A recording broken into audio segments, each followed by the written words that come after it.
So, AREVA H2Gen have been here at Hanover Messe since about 2011, so we've been coming to this for Yes, quite some exactly. time.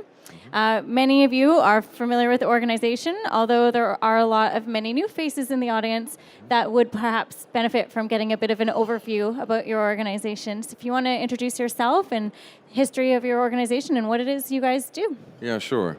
So our company is AREVA H2Gen. We are an equipment manufacturer. We build hydrogen generators by water electrolyzers. And we make water electrolyzers using PEM technology. The company was built on the merge of two research companies that already had been working on PEM electrolysis for more than 10 years, even 15 years. In 2014, AREVA H2Gen was grounded on the basis of these two companies. And it's a sort of a transformation from going to a pure R&D companies with research teams and becoming an industrial company manufacturing machinery and manufacturing this machinery and selling it worldwide. You are based in France, but like you mentioned, you do have a lot of your primary projects in France, but you do sell products overseas as well. What has changed in your technology over the past few years? So, yes, we're based in France. We're based in the Parisian area. In fact, we're the only French metropolitan-based located manufacturer of electrolyzers. Our business was essentially oriented in industrial applications, electrolyzers, where electrolyzers are used. So it's essentially for producing hydrogen to cool power plants. And that business is everywhere in the world outside the industrialized world, which means it's not in Europe, it's not in the US. So we've sold electrolyzers in India, in China, in Pakistan, in the Middle East. And of course, we are very looking and focusing on the emerging market for hydrogen, which is the market of hydrogen as being an energy carrier. So to that extent, our market in France is emerging because originally there was no industrial market for electrolyzers in France. It's emerging in two different ways. One, which are applications for on-site production of hydrogen in hydrogen refueling stations, and one which is also hydrogen demonstrators for power-to-gas applications. What have you noticed in France in terms of the requirements? I know that everyone has new environmental targets. I know that France has a new target for 2030. Can you maybe speak to that a little bit? Yeah, so fortunately in France, there has been recently, in the last year, a very strong recognition and governmental recognition of the role that can be played by hydrogen in the energy transition. And to that extent, the government presented in June 2018 by the Minister Nicolas Hulot a hydrogen plan. Now that hydrogen plan is very well organized and structured in the sequence of development of this industry. And one of the first targets of that plan is to decarbonize hydrogen for industrial applications. Now, the target that has been set by the government is to decarbonize 10% of the industrial hydrogen by 2023, which means that if decarbonize means hydrogen produced by water electrolysis, if we imagine it would be 100% of it, which would mean 700 megawatts of electrolysis to be installed in France. What is very interesting in that plan is that France is trying to go a path to make out of the development of this hydrogen community or this hydrogen business, of this hydrogen industry, to go it through a path that makes a business out of it. And that is why the first step identified is decarbonizing the hydrogen for industry, because of course there's already behind that a use for the hydrogen. Of course, there's a second step and even a third step. Second step being to develop around these I would say these production hubs of green hydrogen, mobility projects. And in a third stage, going through the energy transition, which means developing more and more renewables in our production, in our electricity production. It is also, and that's the third target, is to use these assets, these electrolyzers, to help balance the grid, to enable and to develop storage capacities on the grid in order to enable the development of renewable energies, which everybody knows are intermittent. It's really interesting because obviously for a lot of the suppliers here, yourself included, it's a huge opportunity in the scale up because of the requirements. But what do you notice in terms of the challenges? Everyone is really optimistic because we have all these new targets, which is driving the need for this technology. But of course, it comes with its sets of challenges. What have you guys experienced in terms of that? So there are different types and different level of challenges.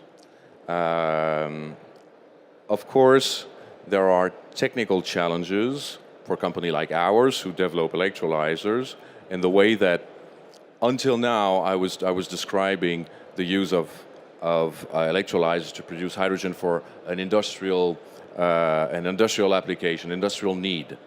Now, if you look at the expectations of a customer that would buy an electrolyzer, his concern is to have a certain quantity of hydrogen and at a certain quality and under a certain pressure or a certain packaging situation.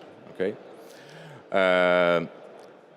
When we start talking about hydrogen as an energy carrier, when we start talking about electrolyzers being used to offer grid balancing services, the challenges and the expectations of the customers start becoming slightly different in a way that, of course, they have the concern of producing hydrogen in an optimal way of efficiency, which leads, of course, to an optimal cost of the hydrogen, which is one thing.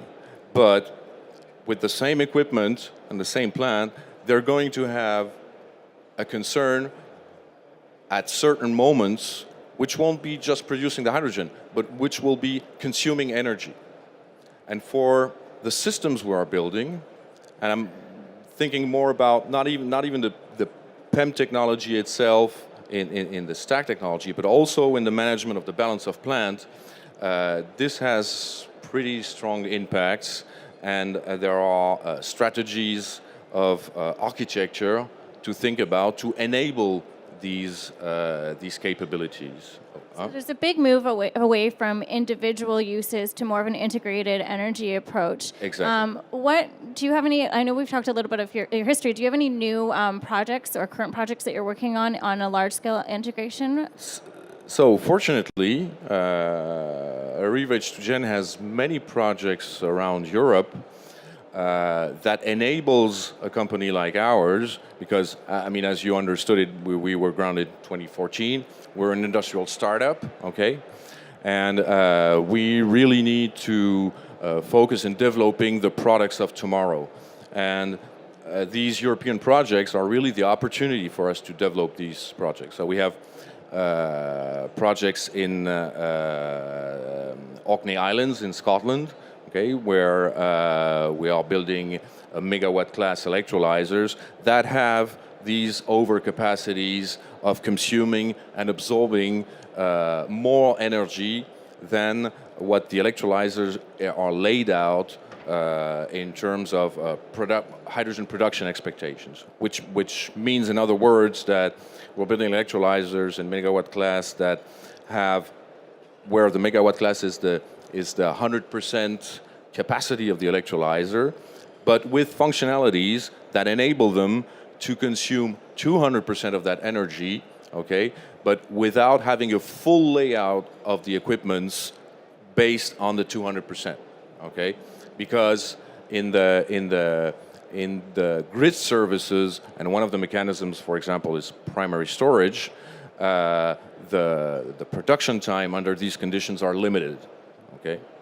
And that enables, and it's specific, and it is one of the specificities of what PEM electrolyzers are bringing to the market, that enables to amortize an asset on 100% base load, so to have an optimal cost of the hydrogen, and also bring added value in grid services, okay? When you were talking about the challenges, I just described the technical challenges. One of the major challenges of our industry is that it's not only depending on us, unfortunately. Who are you working with right now on some of these projects? Is there any particular projects that you're working on with other organizations? We work with a lot of utilities. We have two very nice power to gas projects, also in the megawatt class in France, with Engie.